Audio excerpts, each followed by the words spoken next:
Sorry, having some technical difficulties there with the push buttons. All right, guys, welcome to tonight's debate. It is Victor Hulk versus Scott Doubtfire. The subject of tonight's debate will be, is atheism coherent? We'll kick this thing off, go straight into it. Scott will have 5 minutes on the opening clock whenever you're ready. All right. So is atheism coherent? Well, my position is that atheism is 100% coherent. There's two ways that it's coherent. So until the burden of proof is made for a claim, then it's coherent to reserve belief in that claim. A claim that isn't supported by evidence can be dismissed easily without evidence. In this way, atheism is internally consistent and is coherent with what I and many atheists know about the observable universe, for example. So atheists don't believe because they don't know whether deities presented actually exist objectively outside of an imaginary concept. So in fact, some God concepts are riddled with contradictions, and so they're not even internally coherent by the definition of the concepts given. So to understand my position, we have to define our terms.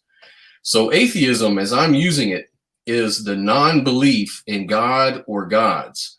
There are atheists who do say that God doesn't exist at all. They make that positive claim. And atheists that don't believe because they simply don't know whether God does or doesn't exist. But the most general definition I'm personally appealing to is simply a non-belief in gods. So my opponent is a Christian, so he believes in a specific God that comes from the Abrahamic tradition. So I am actually more certain that this God doesn't exist at all, because this God seems to be incoherent with what I observe about reality. So then we have to determine, what is a belief? How am I using belief? So belief is simply an acceptance that a statement is true or that something exists. I get that from the dictionary. That's just from any dictionary you can pull up. Coherence is the quality of being logical and consistent. And the other point that I want to make is that internal contradictions cannot exist logically. So with many God concepts, we have some of those contradictions, like the omnipotence paradox. Can God create a stone so heavy it cannot exist and he can't pick it up? If it can, or if it cannot pick the rock up that it created, then we have a contradiction, because God is defined as all powerful, right? Then we have the omniscience paradox. This is that God perfectly knows everything, but yet this God still has free will. Well, if God is defined having perfect knowledge, the God cannot have free will by definition. So if one defines God as having both, we have a paradox that needs explaining, because without a solution, the God is incoherent. And it wouldn't be coherent to believe something that's not coherent. So if God is described as internally inconsistent, it doesn't follow that the God concept is probable. So if not probable, then it isn't coherent with the statement that something is true, which is the definition of belief, or the acceptance that something is true. So is my opponent saving God with clever word games? I don't know. My opponent obviously thinks that God is saved by his definitions, I guess. What he will say to suggest that God is the most probable position over atheism, which is a non-belief in God, I don't know. My opponent may argue consistency. I would say that one can, in fact, argue a consistency within God, but not coherent. There is a difference. As a former Christian myself, I already know that the theological arguments for God can be logically consistent by carefully crafting definitions of God. But to say something is incoherent is to say that there is a conflict between the features of God and the other things that we know about reality. For example, we know that evil exists. The problem of evil brings out an incoherency. If God is all powerful and all good, this feature is not coherent with the evil and unnecessary suffering in the world. We see incoherence in the Old Testament God compared to the New Testament God. We see Greek influence in the teachings about God, which is much different than the Old Testament God. This produces incoherence. So until that problem is solved, it is coherent to not believe in the God. If God knows everything at once, this idea of God is by definition incoherent. 20 seconds. If God exists in time and things and decides in time and decides to act in some logical cause and effect way, then God's omniscience is not necessarily incoherent, but then the God is not existing outside of time space and is being contingent on the natural laws and patterns of the nature, just like you and me. I don't think this is the God that my opponent is arguing for. So just to kind of cut it short. And that is time. Yep. Thank you very much, Scott, for your opening statement. Victor, you have 5 minutes on the clock. You may begin.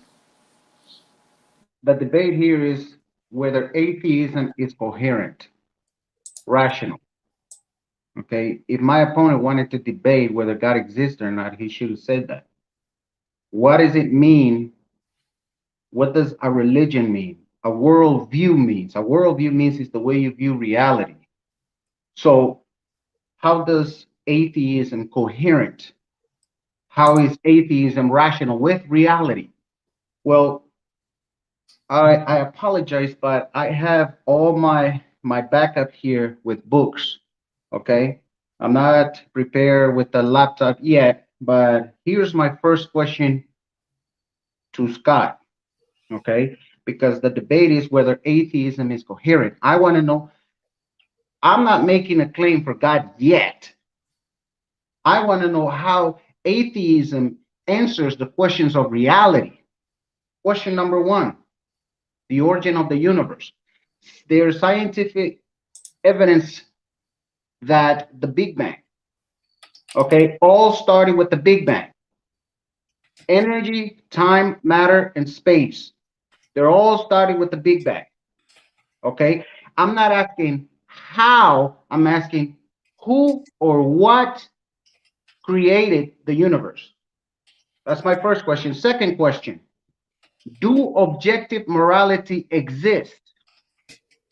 My third question, okay, what happens when we die? How does atheism answer these questions? These are all questions of reality. Okay, how does atheism answers the question of the origin of human life? Where does human life come from? Okay, that's basically it. These are the basic questions of a child that they ask. Okay, I want to know where I came from. So right now, I'm not claiming to be a Christian. Right now, I'm an agnostic. I'll take the position of an agnostic. How does atheism answer these reality questions? I'm not here to debate whether God exists or not. I'm here to debate whether atheism can give me better plausible answers than atheism. Okay, that's it. It's that simple. Where does the universe come from? Where does human life came from? Morality, knowing good and right. Who told us what was right and wrong? Do objective moral values exist? Okay, and who gave us the moral law? Number four, destiny. What happens when we die? We got, if you look, okay, I have here by Craig Keener, a PhD. He's got a PhD from Duke University. Okay, he did a two-volume. Okay, he did a two-volume records of miracles that are not only claimed by the Christian worldview but also by the Greco-Roman empires. In history, this was recorded. Now, he's a Christian, but this is history. So I'm not arguing whether Christianity is true. I'm not arguing whether Islam is true or not. I just want to know how atheism answer these questions. How did the universe begin? Who or what created the universe? Where does human life come from? Morality, is evil is just an illusion or is it real? what happens when we die, because we have documented, like I'll show you here. And there's another, Dr. John Higgins, who is saying we have a record of 21 million records of medical documentations that consciousness and mind is not of the brain. Since 1978, Dr. Van Pendamel has been recording, okay, and he was told that he should never bring the supernatural into the medical field. What happens when he was in the operation room? He started noticing that people were in a state of coma. People were dead, and people were coming back and giving their reality experience while being out of the body. See, here's my question. It cannot be a hallucination. You cannot hallucinate reality, because see, if I'm flat, if my timeline is flat, if I'm dead, brain dead, or if I'm in a state of coma, there's no possible way. It's impossible for me to have an out-of-body 20 experience, seconds left. come back from life, come back to life and say, hey, this is exactly what you were doing when I was dead. So how does atheism answer those questions? All righty. Thank you both for your opening statement. Scott, you are on first for the rebuttal. All right. So, oh my goodness, Victor, we got a problem here. Atheism is not about origins. Atheism isn't about philosophical materialism. It isn't about objective morality or subjective morality. It isn't about life after death. It is a singular response to a singular claim. Why, does one believe in God? That's all it's about. It's a response to that. So there are many atheists who believe in life after death. Did you know that? There are many atheists who believe in objective morals. Did you know that? There are many atheists that believe in the supernatural. These things are not, they don't necessarily come together. Atheism, like I said, is just one response to one question or one claim that a God exists. So you're kind of going off track with that. Atheism doesn't attempt to explain those things. So I don't know how to deal with that, because that's really kind of off topic. So, I would just pick up and say, my argument is more coherent, because I claim that all of totality is uncaused, whereas the Christian position is to add uncaused conscious beings with unlimited power to explain all of those things you're talking about. So I could say that all of these things are explained by some unknown natural phenomenon that's not a God, equally. God doesn't explain anything. It's just the label. You're adding on qualities to this, primary foundational thing that, nature emerges from, that we have no idea exists or not. So it's not coherent for, someone to believe in it. And that's all atheism is. It's about belief. My agnosticism, it informs my atheism. If I don't know, if there is a God that's demonstrated in objective reality, it's just imaginary by default. If you can't show it, you don't know it, as Aaron Ross says. So, it's really that simple, and I'll just kind of rest my case right there. Alrighty, Scott, you have 2 minutes and 30 seconds if you wanted, or you can yield your time. I'll yield my time, because that's all I can rebut right there. Alrighty, Victor, you have 5 minutes on the clock. Okay, we're debating atheism, the worldview of atheism. To give you a simple analogy is this. If I say that Christianity is coherent, I'm going to show you why it's coherent. I'm not arguing saying a Christian is an honest person. No, I can believe you're being honest. That's not the argument here, where an atheist, an individual, is being honest or not. Of course, there's a lot of things I don't know. But you're arguing of a worldview, atheism. If you're an agnostic, Well, I'm not here debating agnosticism. I'm here debating where atheism can answer these questions. Here's my first question. Where does the universe come from? What is the evidence? Scientific evidence is it had a beginning, it has a cause. Number two, you claim that evil exists, therefore God cannot exist. How do you explain that? I haven't made a deity claim. You're the one who's saying there is no God. But here's the problem. I'm making all these questions that are not my opinion. These are questions of reality. These are things that have happened in history. I have here from the beginning of time a 2-volume book that there is a historian saying, listen, the atheists or the anti-theists are better pay attention because these things are happening. Another thing that I'm going to ask you, since you want to bring up deities, what about the historical records of Jesus Christ, a man who claimed to be God? That is not my opinion. If it's history, it happened. How do we come to conclusions with that? What about the reliability? Here I have another book, okay, by Dr. Drake Blomberg, okay. I hope you can see his name completely.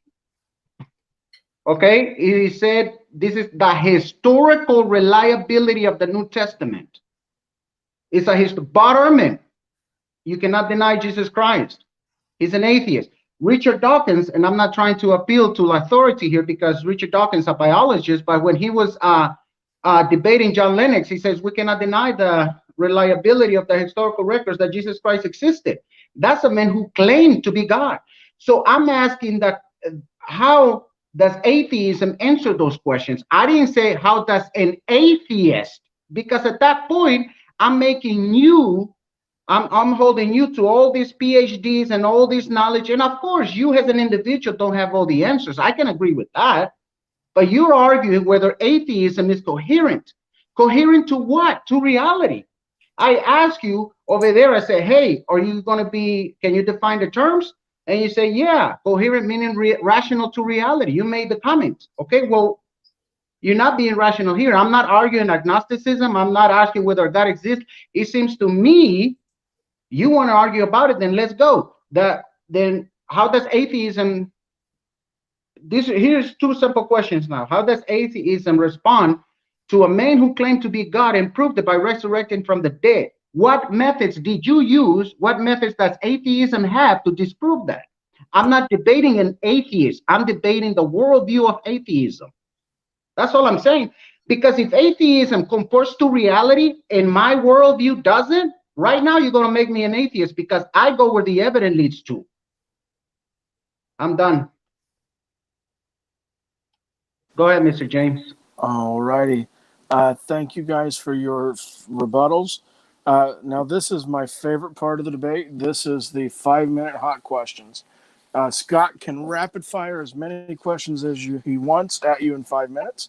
You'll in return get to do the same. If you don't feel that the person's answering the question fast or quick enough, you can stop them in the middle, redirect, and ask another question. Scott, whenever you are ready, I'll put your time up. All right, here we go. We're going to do this quick. Is God consistent with science, Victor? Can you elaborate? Like, is God coherent with scientific knowledge? Yes. Is God falsifiable by science? Can he be disproven by science? Can God be disproven by science? Yeah. Which field of science? Any field.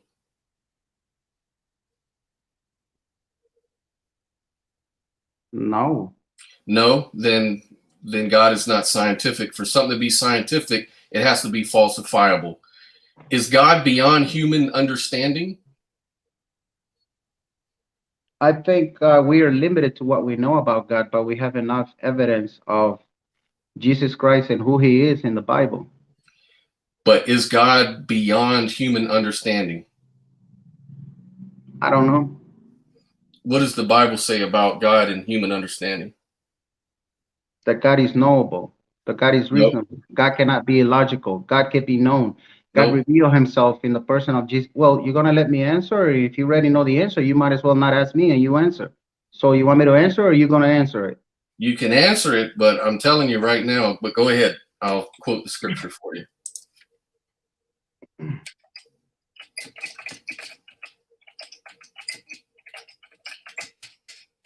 just going to pull it up. Go ahead.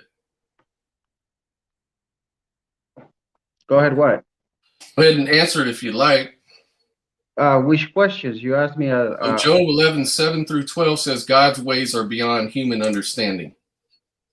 Well, well, that is different than by knowing God. So now you went to a different view, a different question. It's No, just a because question. the question. Okay, well, let me answer it. You're saying God ways are higher than your ways. That's when a person doesn't understand where something is going wrong, and God Right. puts it to the test. Right, but that doesn't say that I cannot comprehend God, because when you read Genesis chapter 49 or chapter 48, when Joseph didn't know why he was going through all this suffering, and Okay, you answered the question. I got to hurry up, though. okay, Does right, God I'm have a answering the mind? question. Right, yeah, God, well, no, your question is an equivocation fallacy. no, What we're not debating right now. We're just asking the okay, question. Does yes, God have a mind? does God what? Does God have a mind? Yes. He does. Okay. Is there an example you can point to right now in the world of a being with a mind, but without a physical body and brain? Without a physical body in the brain? That has a mind. Anything in the world you can point to. Can you do that? That's a great question. Nothing that comes in my head yet, no. Okay. Does God have a physical body and brain? That God has a physical body and brain? Does he? Well, Jesus Christ. No, I He mean did right have a now. body. Does God have a physical body and brain? Jesus Christ. Is Jesus Christ alive right now in bodily form? Yes. In bodily form. Yes. So he's a physical body walking around right now. Yes. Okay. What mechanism does God use to think? What mechanism? Yeah, does Yahweh use to think? I don't know, but I would assume is mind and consciousness, just Okay. like we do. But what mechanism? How does he have consciousness without a brain? How does he have a consciousness without a brain? Mm-hmm.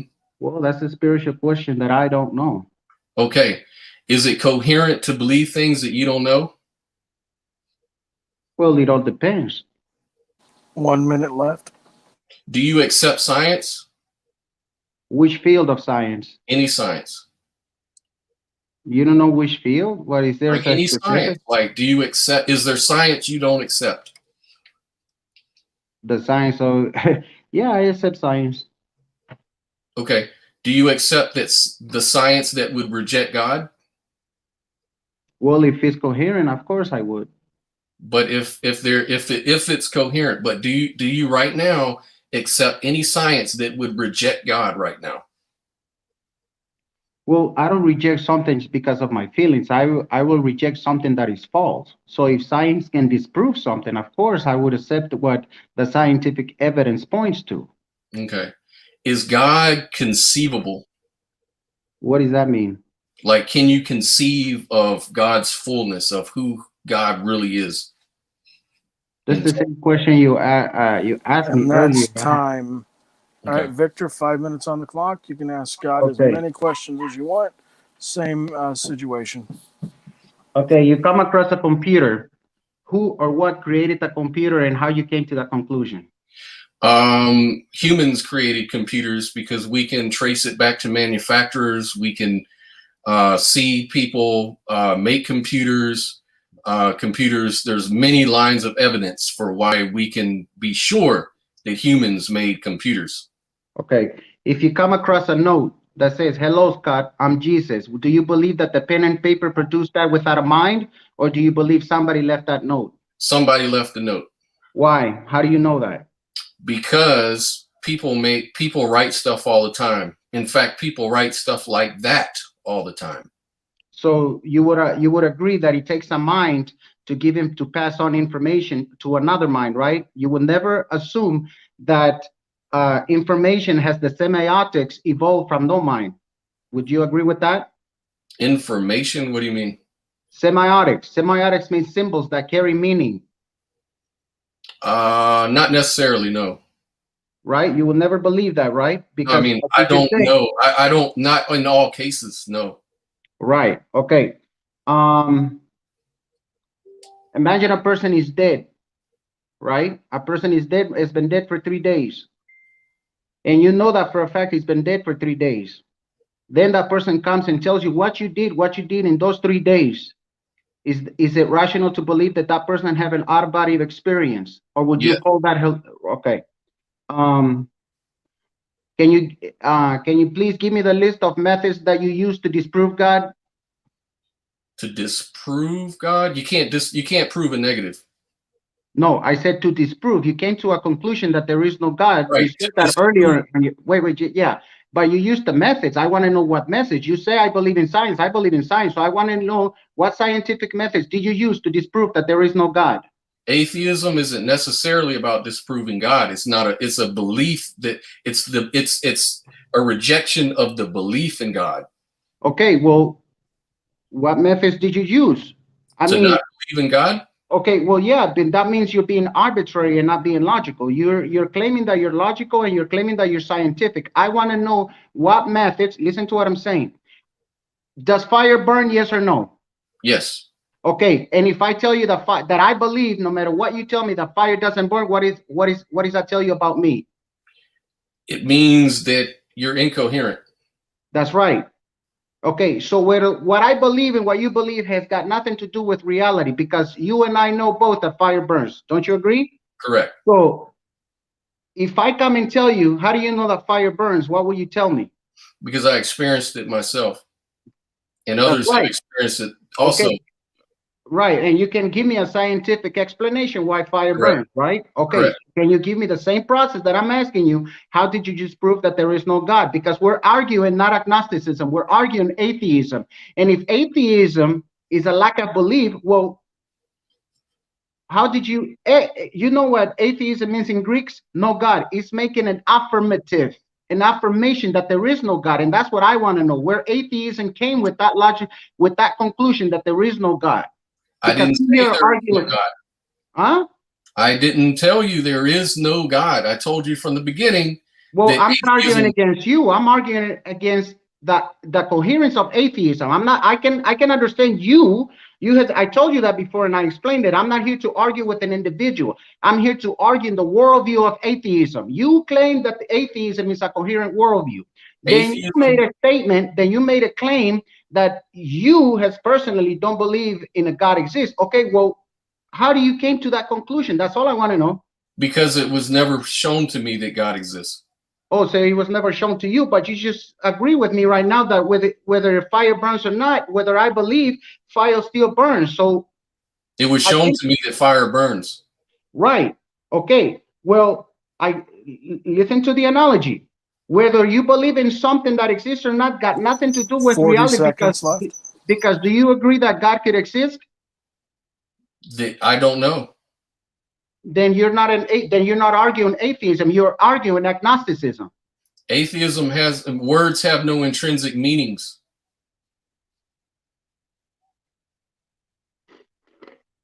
Words have Oh, usage. I thought he said I didn't have time. I'm sorry, James. I misunderstood you.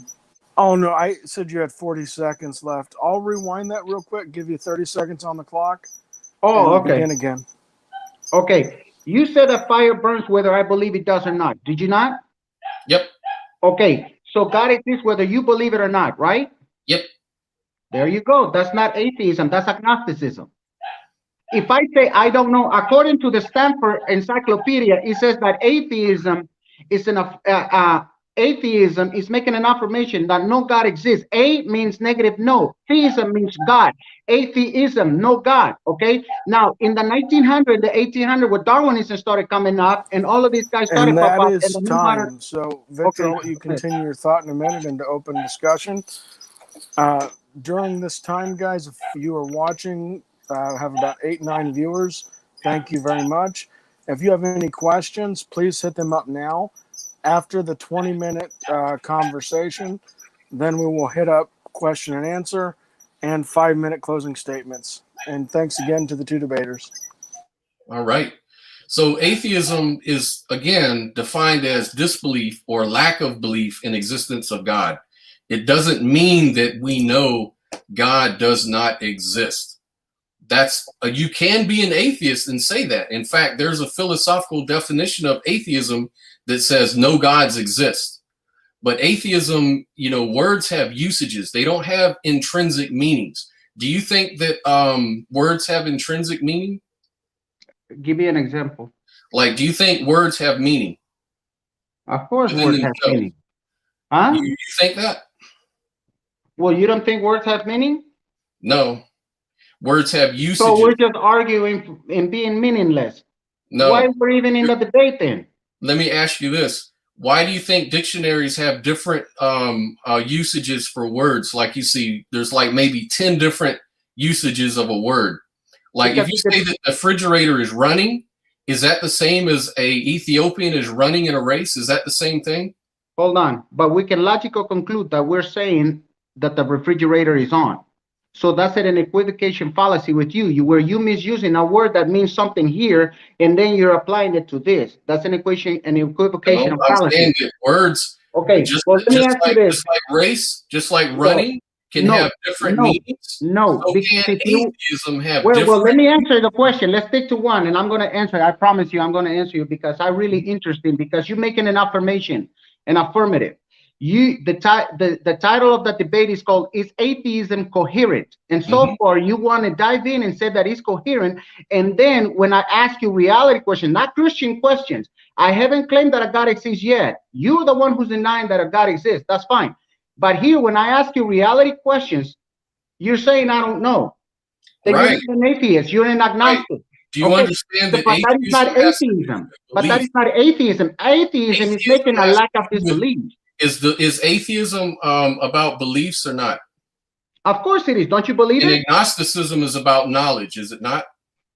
Agnosticism, well, here's what we're saying. An agnostic says, I don't know. And it's because we don't know. It's about whether one knows or not. Agnosticism is not knowing. Atheism is not believing. Theism, how do you define theism?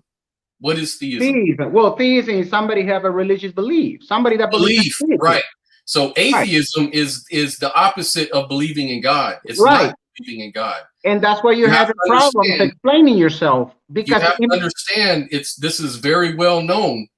Atheism doesn't mean that there is no God. That's a belief. No.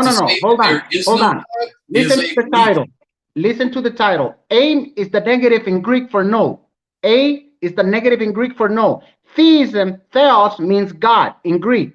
So you're saying no God, which the title itself is contradicting because you're making an affirmation. So whenever I come to ask you, you're being honest. I can understand that. That's why I said I'm not arguing here against an atheist. I'm arguing here where atheism is true or not. Now, let me ask you this question. If you come here and say, well, I don't believe in God, or I don't believe in God, and I'm just saying I don't know. Well, why are we even debating? That's not okay. Let me ask you, can things come out of nothing? Have the nothing ever created? And I'm talking about the nothing. Not that I know of. I don't know. Exactly. Because the first thing that you do is when somebody asks you a question is you get your perspective and about reality. And you've never seen that. Now let me ask you another question. Victor. Let me ask you another question. Victor, hold on. You've asked a lot of questions, said a lot of stuff. Let me get a chance in. Victor, all I'm saying, and it's very well known, atheism is a rejection of the belief that gods exist. So my agnosticism informs my atheism. Whether the universe came from nothing is not an atheist question. Whether there's an afterlife is not. Let me ask you this. Do you know a guy named Sam Parnia? I bet you've never heard of a guy named Sam Parnia. Guess what? Parnia. There's a guy named Sam Parnia. Yeah, and what is his PhD? Before you reject it, let me tell you something. I know Sam Parnia. Sam Parnia is an atheist. And guess what he does? Guess what he does? He studies near-death experiences. And he believes that consciousness may move on. How can he be an atheist if he believes that people can have near-death experiences? How do you explain that? That's something on you. No, that's on you No, because you're the one but saying see, I atheism. go again. Well, let me explain that. You want me to explain it? No, you This is what asked I'm me a explaining. question. You're How is arguing whether an atheist can be honest or not. I'm not arguing whether an atheist. He's an No. atheist. Wait, hold on. Listen to my You explanation. asked me An atheist, how does atheism explain near-death experiences? And I'm here to right? tell you that many atheists believe that there is life after death. So Sam the Parnia is supernatural exists, right? So and a there's something science. beyond physical. So you can believe there's something beyond physical, Do which I we call believe it the that? supernatural. Yes, I do. I've told you that a million times. Okay, so you believe that there is a supernatural. Hey Now, guys, is I'm that going a to take super? a quick pause, real quick. Mhm. Victor, would you? And I've seen this done, so I'm ripping off Dr. Josh for anybody watching. Victor, would you steel man Scott's position for a moment with what you believe Scott is saying? Who is Doctor what? Dr. Josh, he wrote a book. He's a friend in the community. Steelman is just basically where you just give me what you believe Scott is trying to say to you, and then Scott's going to do the same, and then we'll move on back to the back and forth. Okay, Scott is trying to say that as an atheist, you can believe in supernatural. Well, like I was trying to tell him, I'm not here to debate whether an atheist, okay, can believe in something and be rational. Of course, atheists can be rational. San Antonio is being an honest man who saw that the evidence leads to a supernatural. What I'm arguing is the worldview of atheism. That's what I'm arguing. He wants to say, well, since this individual is an atheist and he believes this, which is coherent, well, atheism isn't coherent. Hold on, pause it.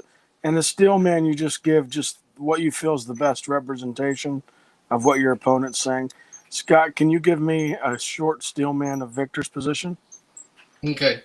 Victor is trying to say that atheists as individuals can believe in the supernatural and can believe in all kinds of things.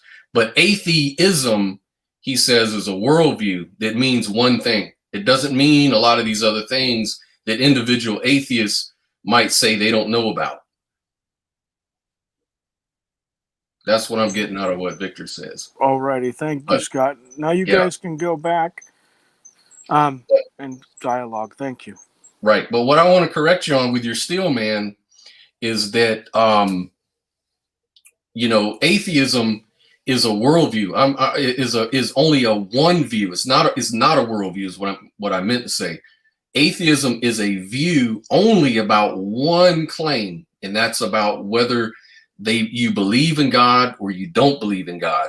Individual atheists can say God does not exist for X reasons.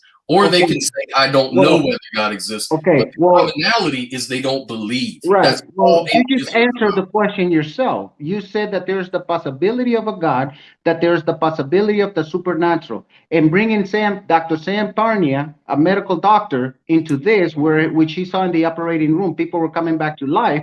You are affirming that there is a supernatural. So no, I'm not saying that there's a supernatural, Victor. Wait a minute. He can review it where it says right there. There's a timeline that it says at minutes 35. You said that you don't have a problem with believing that there is some supernatural. No, I said no, Victor, you're straw manning me. There is no supernatural. Victor, some atheists believe in the supernatural. I personally don't believe in the supernatural. Okay. That's me personally. Well, what is the evidence about the supernatural? What did Sam Parnia provided a scientific evidence that there is more beyond the natural physical world? That there is survival of consciousness after death, at least temporarily. Right. So that's a hint of a supernatural. No. Yes, it is that. No, yeah, because now next question. Victor, hold on, because wait. Victor, so how does the mind survive without the brain? You don't understand what I'm saying. You're jumping in before you let me finish. The supernatural, as soon as something is proven to exist, it's just part of the natural world. Right now, it's just an unknown part of nature. Listen to what I'm saying. That could be what it is. How does the mind survive without the brain? Huh? How can the mind survive without? I have no idea. I'm not. That's not my thing. Okay, that's what I mean by being supernatural. It's something above naturalism, like saying, okay, do you believe that humans have spirits? And you would say, no, I don't know, which is fine. But here, Dr. Barnia is saying that once we dead, these persons are having out-of-body experience. That's what we call spirit, the spirit world. Now, here I'm Not trying to tell you. necessarily. Not Wait, necessarily. wait, hold Sam on, hold on. Parnia says, and I'll Atheism is quote him. making an affirmative with this title. Atheism, no God, is making an affirmation or denying the obvious. Now, what's this now? Sam Parnia believes that there is a natural explanation for why consciousness can linger after the death of the heart and the body and some of your cells. He doesn't know for how long, and he doesn't believe in the religious interpretation of near-death experiences. He does not. He has medical evidence. What? Listen, the medical evidence. You're misusing the words here. Like just right now, when I say a worldview means just a view, and you're thinking I'm saying all the world. See, I don't know where you're coming with this terminologies like this. You're getting confused. Here's what I'm telling you: there is evidence for a supernatural. You just brought an atheist who believes that consciousness and mind is not a product of the brain, which means if that person is out of the brain, is out of his body and having this reality experience, this means there is a spiritual world reality. That's that's your interpretation, Victor. Wait a minute, but that's not my only interpretation. That's your interpretation. Okay, prove he it, came on in the news. Wait, let me ask you this. Wait. Did you know that he came on the news? Just the last one. Wait. Did you know that he came on the news and he told the news reporter that he's now on the mission to discover the soul? Did you know that? I saw that. Yes, I saw that. But okay. Victor, let me ask you something. Has he proven the soul? Of course not, because it's a non-physical. Of course not. So is it inherent to believe in things that aren't proven true? No. Not everything is a physical evidence. No, I'm asking you one question. Is it coherent to believe in things that aren't true, that aren't proven true? That is irrelevant to what we're talking about. If a belief is the acceptance that some belief is true, is it true? Is it a coherent belief to believe in something that isn't proven true? What's proven in what way? Well, of course, if it haven't been proven, but what do you mean by proven? Because you misuse proof. How do you distinguish between imaginary and reality? How do you distinguish between the two? Okay, here's what I'm saying. Watch this. No, answer the question. Wait, hold on. No, hold on. If that person had a reality experience and he told you exactly what you were doing by being dead, you cannot prove physically how, but you can logically conclude that that person is not lying, because if she was dead, being in 3 days dead, then came back to life and told you what color of the sheets you have on your bed, how fancy is your room, then you would say, wow, it's impossible to deny it. So do you understand what I'm trying to say? No, but does it make sense? So now proof is all physical. Let me ask you, what mechanism did they use to know what was happening when they were dead? What is the mechanism that you can prove? What mechanism? Yeah, what is the mechanism? I don't know the names of the mechanism, but I'll tell you this. Hold on. But listen to whatever mechanism they use, they determined that that person was either in a state of coma or dead. It doesn't matter. It doesn't matter, Victor. Exactly. It doesn't matter. You don't understand. So the mechanism what they use is irrelevant, Victor, because that person had a out-of-body experience.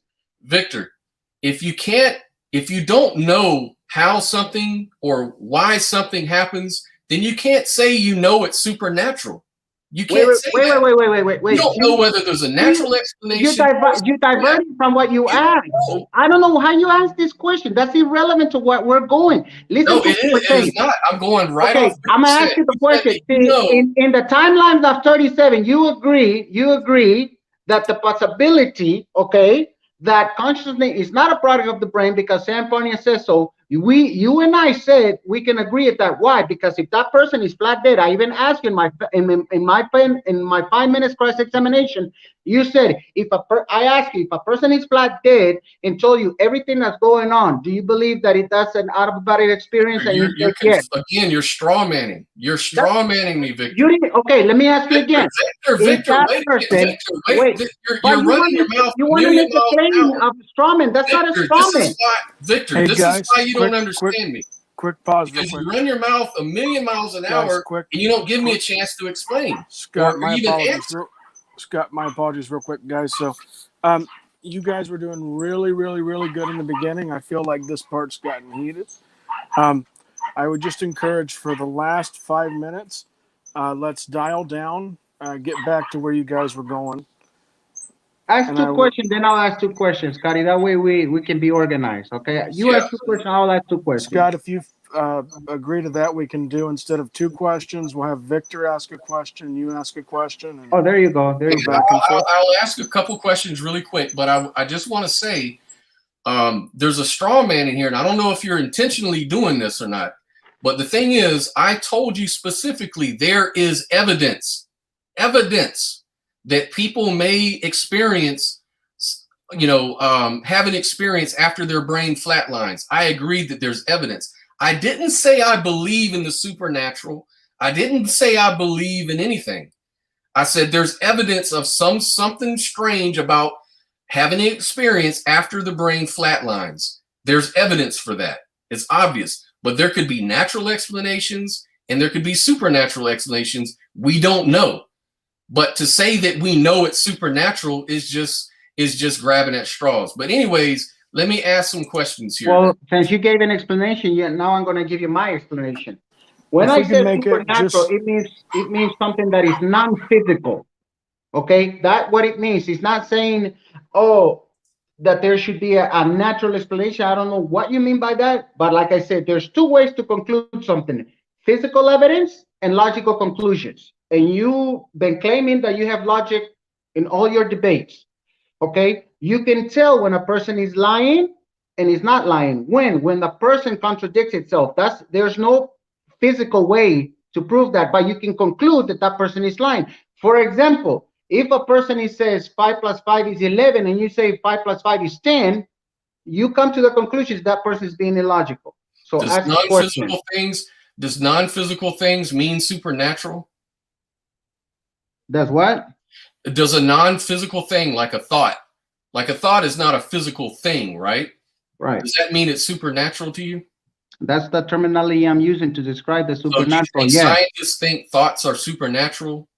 I don't know where science believe that that's supernatural. But philosophers, there's in the natural world. Right. Well, philosophers, like for example, C.S. Lewis will tell you, I'm going to get in Mere Christianity, you need to read it. He tells you the difference between naturalism and supernaturalism. Mm-hmm. So, like you said, some words mean something in anybody. Like I'm trying to tell you, and you said you don't believe in it. I understand what you mean by you don't believe. You would understand when I say I believe in God. I would understand when you say I don't believe in God. But see, words are used to convey a message. So in this case, when I call something non-physical that we know it exists, but we can't prove it physical, it's called a supernatural. No, not necessarily, Victor. Not right, at all. Not necessarily, but in this case, that's what we're calling. The concepts are not physical things, but they're not called supernatural. I don't know where you get that from. Well, you want to read the definition of supernatural? Yeah, I already know that. I know what supernatural. Okay, can you read it for the audience? Define supernatural.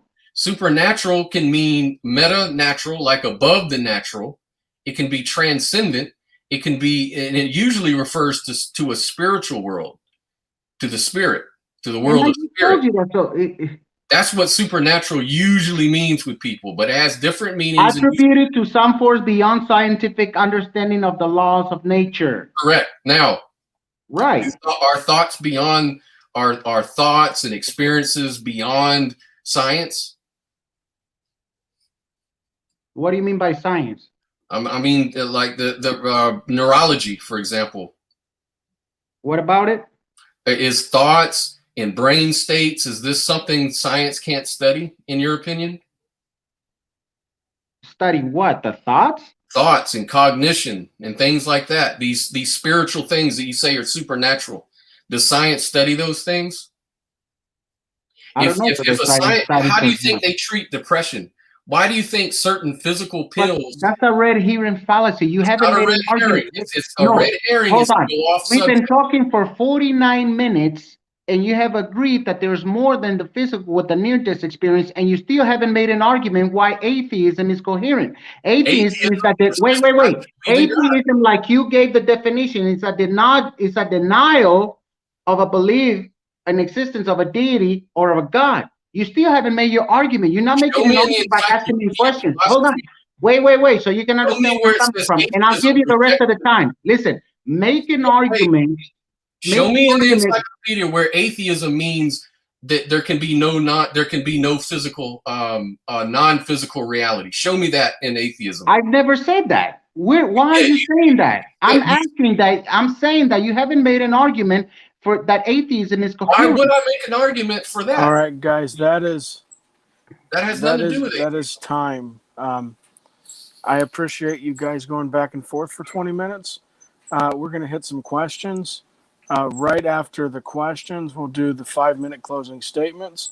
And then after that, I'll close us out. And then I'd like to hang out with you debaters for just a few minutes after the show, all right? Yeah.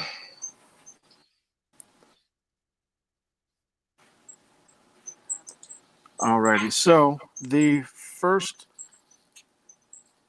question is, and it's kind of not related to it, but I thought you might like to just hit this one, Scott, and then Victor, you can say something too. With the fine-tuning argument and the Kalam cosmological argument, an even greater question: how does he rely on the necessary being necessary for the universe to exist? I think he wants to kind of ask you about how atheism and compared to these arguments. Atheism doesn't make an argument about origins of the universe. It's just simply a disbelief in God. It's a rejection of a belief. That's all it is. Atheists themselves will come up with reasons why they don't believe and why they're an atheist, but those are varied for as many atheists as there are. Atheism is just one singular response. I don't believe in God. That's all it means. It doesn't say anything after that. Is it my turn to answer, Mr. James? Yes, you can respond to The that. question is very simple. If you guys notice in my 5-minute questions, I asked this man, how do you came to the conclusion that a computer was created by a who? And he gave me such a beautiful explanation. Then I asked this man, how do you know that a pen and a pencil and a note, if you come in there and you find a note that's saying, hello, Scott, I'm Jesus, would you conclude that the pen and paper produced that? He logically answered, no. Well, here's what I'm trying to tell you. Atheism is a worldview. Atheism, like he just said, okay, if you're saying that there is no God, but all these things point to a being. So I never made the argument, oh, my God exists. He's making an argument that there is no God. Then he goes and plays Victor, around with what an Straw atheist. Victor, manning my code, apologies for interrupting. So if Right. we do questions asked, try to answer just the question, but not necessarily address Scott, because you can address Scott in your closing. Oh, okay. All right. So These are just the kind of to question go is at the very questions. logical. Oh, sorry. Yeah. So we'll go ahead and we'll question skip is, to the next one, because this one actually go goes ahead. for you, and then we'll get back on. All right. Go ahead. So how do you know what you're calling supernatural isn't just an unknown natural explanation? This is addressed to Victor. Well, because supernatural, by definitions, which I can read here, it means this. Let me read it for you. Okay. The definition of supernatural, it says superlative decree, a means of supernatural speed, a pertaining attribute to ghosts, goblins, or other unearthly beings, eerie, occult, a place or objects of occurrence, something that is not natural, okay, considered as supernatural, which is outside of the natural order. That's what I'm calling. This is out. The near-death experience is one thing that is out of the physical realm. That's called the supernatural, according to the dictionary. All righty, Scott, you have a few moments to reply to that as well. Yeah, I would say that you can't tell the difference between some unknown natural thing and the supernatural, because number one, there is no demonstration of the supernatural.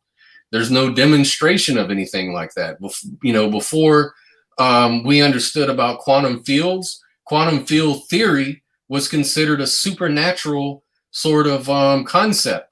But then they discovered it, and they discovered it interacts with matter and things like this, and so it's just part of the natural world. Anything that used to be considered supernatural, once it's discovered, it's just part of the natural world. You can make theories around it, predictions, and so on. So supernatural is just a placeholder word as far as I'm concerned. All righty. And then question for Victor. What experience have you had with a soul that You mean what? away from the soul? And if you had an experience with the soul, how is not physical? Okay. First of all, I have had a lot of paranormal experiences. You're asking me for a personal relevance. I have seen things. For example, I'm gonna tell you, I was in prison and this guy was arguing me that believing in God is stupid. And I turned around like this and I saw in the county jail that somebody was standing there. And as soon as I looked at it, it went that way. And it was impossible for a person to be at that because after 10 p.m. they lock you down and there's no soul out there. There's nobody out there. So when I jump in, I say, hey man, who was there? The atheist jumps up and said, oh man, I didn't want to say nothing. I keep seeing that dude riding in the window, but you know what I'm saying? I didn't want to appear crazy. The whole time he's arguing this, and we both saw that there was a ghost in front of us. I don't know how to explain that. He was arguing with me there was no God, and then all of a sudden in jail, he said, oh man, I saw the thing too, but I didn't want to say anything because I didn't want to appear stupid. But I'm the one who said, whoa, did you guys see that? And everybody jumped up and said, yeah. So how do you explain that? In a physical way? I don't know how to explain that in a physical way. But have I seen them? Yes. Did the atheist saw it himself? Yeah. And Scott, you have a few moments to respond to that question as well. Yeah, if I experience something I can't explain, I won't then go on to explain what it is, that it's supernatural. That's contradiction right there. That's incoherent. If you're going to say that there's no explanation for X, and then you say you explain it by this, then you're contradicting yourself. You either can explain it or you can't. And if you can't explain it, then you don't. You just say you don't know what it was. All righty. And then, Scott, the last question is for you. Have you seen any reasonable evidence for a Christian God? Christian God? No, I have not seen any evidence for a Christian God. I believe that possibly Jesus Christ existing, or Jesus, the person existing, is a very mundane claim. So even if somehow someone could prove that Jesus existed as a person, so what? It doesn't mean he was God, even if he claimed he was. Sai Baba really existed. He also claimed he was God. Does that mean he's God just because we know Sai Baba existed? No. So to be consistent, I would say that Jesus could be a real person, doesn't mean he was divine.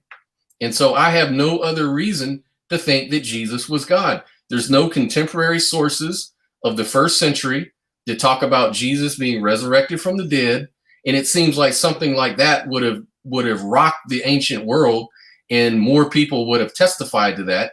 But ironically, the only stories that come out about Jesus being resurrected is from anonymous authors who talked about eyewitnesses, not themselves, but third-party eyewitnesses, no names for the most part, 500 witnesses, they have no names for them. So I don't see any rational reason I should believe that story is true.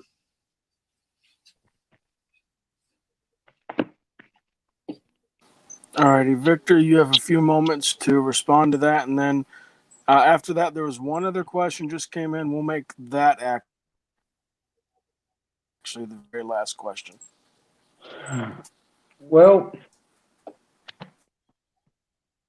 here's the thing.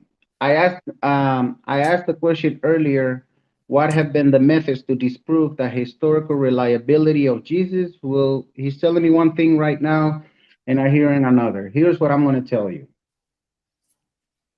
The evidence for Jesus Christ is so much. The Bart Ehrman went on to say, to deny the existence of Jesus Christ is to deny all historicity of antiquity. Then my second question is this. How was the resurrection disproven? It hasn't been. I haven't seen it. Nobody have argued. There's a lot of arguments that Jesus exists, that Jesus resurrection, but I've never seen it rejected. So if we're going by Scott's way of logic, just because he said he have never seen it, well, I'm going to reverse and I say the evidence that demands a verdict, all the historical reliability of Jesus Christ.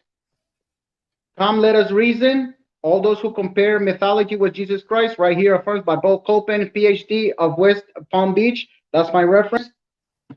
Here comes a lawyer and says Jesus on trial, the historical reliability of Jesus Christ and his resurrection. Again, Mr. Craig Combler, the historical reliability of the New Testament. I don't understand where would anyone deny the obvious. Then we have over here, okay. I'm gonna just for the sake of Oh, time, go ahead. But yes, I've seen all the evidence to that ask the Jesus next Christ question. existed. Yeah. But I'm sure that all those authors appreciate the anonymous plugs on the channel. Yeah. Question for Victor, and then Scott can hit it real quick. Then we'll go straight into the closing statements. Is belief a reliable pathway to knowing your God exists? Like I said before, what I believe has got nothing to do with reality. I will believe if my belief comports with the evidence. I don't believe in Jesus Christ just because somebody told me to. No, I have to see the historical evidence. I have done all my research, scientific and all of that, the archaeological evidence of it. So my beliefs is based on evidence, not because I just simply want to believe. No, you have to have evidence in something in order to believe it. All right, Scott, your chance to respond. Belief is not a reliable pathway to knowing your God is true. Belief is the conclusion.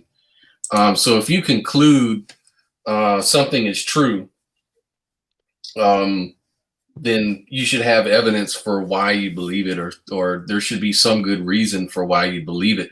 But belief is the end of the matter, not the beginning. You don't start off believing something and then you go about trying to prove it true. You don't start off believing, I believe in God, so now I'm going to go buy a bunch of books that talk about how God is true and then convince yourself that your belief is true. No, it's the other way around. You find evidence for something and it leads you to the belief. It's the other way around. All righty. So, as always, thank you for everybody watching the video. We'll do the closing statements. Then we'll cue the outro. So what we do now is the closing statements are no longer 3 minutes. They're 5 minutes for debates on this channel. Also, if you were the person who went first in the opening, you get to go second in the closing. So, Victor, I have put 5 minutes on the clock for you. You may begin anytime. Okay, the whole debate was, is atheism coherent? Coherent to what? I didn't come here to debate an atheist, and the atheist going to tell me I don't know, I think it's coherent. Well, if that was the whole case, I would have said, well, yeah, I agree, because some of us don't know everything. My analogy is this. If 4 plus 4 is 8, and I'm saying that is 9, Scott is saying atheism or science or the laws of arithmetic says this, and I'm going to show you. And he proves to me that 8 plus 8 is not 9. I could see for myself, whoa, wait a minute. I see that the laws of arithmetic are right. The laws of math are right. I shouldn't be believing in something like that. But he just keeps being arbitrary. Say, no, it's just a belief. Okay, well, did he ever show me the methods how he destroy all this historical evidence?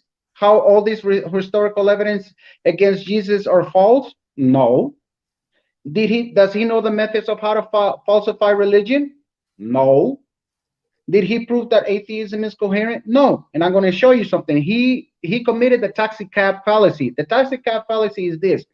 He knew exactly how to explain how a computer came into existence. He says we can trace that back. Well, that's the same thing we're doing with the universe. I didn't say how the universe was created. My logical question is this: what or who? It cannot be a what, because then we're going to end up in an infinite regress. It's got to be a who, somebody with a mind that creates, somebody that passes information. That's why I asked him, do you believe that the pen and paper can produce a coherent sentence? He said no, because it takes a mind to write information. But when it comes to all of this, the origin of the human life, he has no answer to. Atheism doesn't have no answer. And if atheism is just a lack of belief and is being arbitrary, then it's not coherent, because we're still, I'm not saying God did it. I've never said it. I'm saying I'm an agnostic. From my opening, I say, I want to see how your worldview compares to reality. So is atheism coherent? I can't even tell you that it is coherent. He's saying it's coherent. Okay, but I want to know, how is it coherent? And he made no arguments about it. The argument that you don't make arguments by asking another person question, because I could commit the fallacy of fallacies. Okay, but I will never tell you in a million years that a computer will come from nothing, and neither does he. So when I ask a question, where did the universe came from? Where does the origin of life came from? These are all basic questions. Every worldview, every religion is trying to answer those questions coherently and rationally. And Scott failed miserably. He gave me a better debate with determinism, but in this, it failed miserably, because he made an affirmation that is coherent. Well, if he's telling me, well, it's just a lack of belief, well, you should have said that in the thread, and I would have never questioned you, because you're being arbitrary. So when you made me the challenge, I challenged you that atheism is coherent. Okay, well, here's my question. Well, if theism doesn't answer those questions coherently, how does atheism answer them? Same analogy. 4 plus 4 is 8. I mean, 4 plus 4 is 8. But if I'm arguing over here that Jesus is saying is 9, and science proof is 8, I shouldn't be believing in Jesus. That's the same thing I'm doing here. Jesus Christ made a claim: I am the truth, the way, and the life. And when he claimed that, he's saying to every other God in every world religion, there is no other way but Jesus. He didn't give me no arguments for that. Another argument, the resurrection of Jesus Christ. That is if you disprove Jesus Christ resurrected from the dead, I'll burn the Bible myself. That's all I'm trying to see here. What better explanation you have? We cannot be scientific at this moment. We're being philosophical. So he failed miserably. I don't understand how atheism, according to him, maybe somebody else. I have Stephen Ward, Mr. Brian Butler here, gave me a better view of what atheism is than I feel right here. Because if he was going to say, well, no, we just lack of belief, okay, then what are you being coherent about? Because like I asked him in the analogy of whether fire burns or not, he said, well, fire still burns whether you believe it or not. Okay, same analogy. God exists whether or not. He said, yeah, well, but atheism is the denial that God exists. And that is time. Himself. All right, Scott, this is your chance for the 5-minute closing. All right. So it's real simple. Atheism is simply a lack of belief. It doesn't necessarily mean that one is making a positive claim. So is atheism coherent? Quite simply put, of course it is. To believe something that exists objectively that has not been demonstrated to exist outside of your imagination is to fool oneself and to be incoherent. It is wishful thinking. It is not coherent to state that a concept of imagination exists objectively by definition. To establish these concepts as objectively existing, we need objective evidence. We need my opponent to point to a concrete thing and say, this thing right here, we all can perceive and verify for ourselves, and this is God. But of course, he can't do that, and he never did that because he has no such evidence or proof at all. All he has is a claim backed up by some theist argumentation. Arguments are not evidence, and it is not coherent to claim something is true when you can't demonstrate that it's true. Until you can show that a thing exists, they don't know that a thing exists. What can be asserted without evidence can be rationally dismissed without evidence. The burden is on the claimant. The atheist has nothing to prove. We don't have to answer questions of origins or how we can prove God doesn't exist.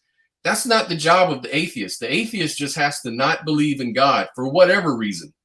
That's all atheism means, and it's coherent for the fact that it hasn't been proven that God exists. My opponent has given no good reason why belief in God is coherent. Anyone can give reasons, but I haven't heard any theists give good reasons for why we should believe in a God. Because God can be detected in our feelings is not evidence of God, since that is open to other equal and more valid attributions, like, say, the imagination. What I personally expect is some kind of burden shifting from my opponent, and it's exactly what I got. Something like, you can't disprove God, therefore God is a coherent belief. You can't disprove Jesus was resurrected, therefore Jesus was resurrected. Well, you can say that about Sai Baba. Sai Baba resurrected people. That's the claim, and he really existed. You can't disprove that, can you? No, but does that mean that Sai Baba's God? Of course not.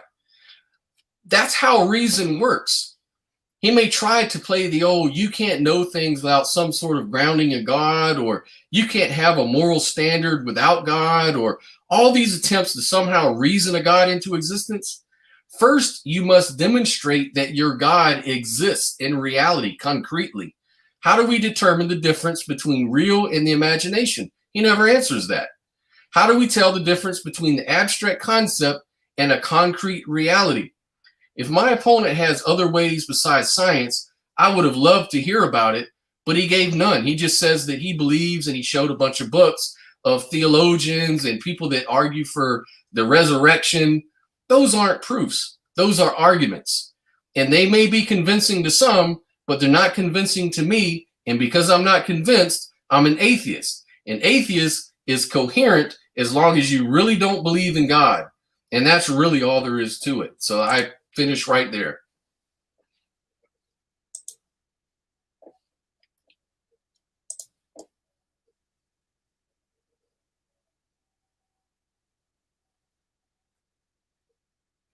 We're good, James. All righty. So I stopped the clock. I want to first thank the viewers for watching. I want to thank everybody who's supporting the channel by liking, sharing it, asking their friends and family. I'm at 82 subs. I really like to get to that 100 subscriber mark. I'm nowhere near looking at the 1,000 yet because these guys have to work their butts off to get that. But thank you again. Thank you to our two debaters. I'm going to kick up the outro in a minute, and then we'll end the stream. Once again, thank you all for watching. If the two debaters can stay back, we'll have a quick conversation and talk about maybe future. Thanks again, guys.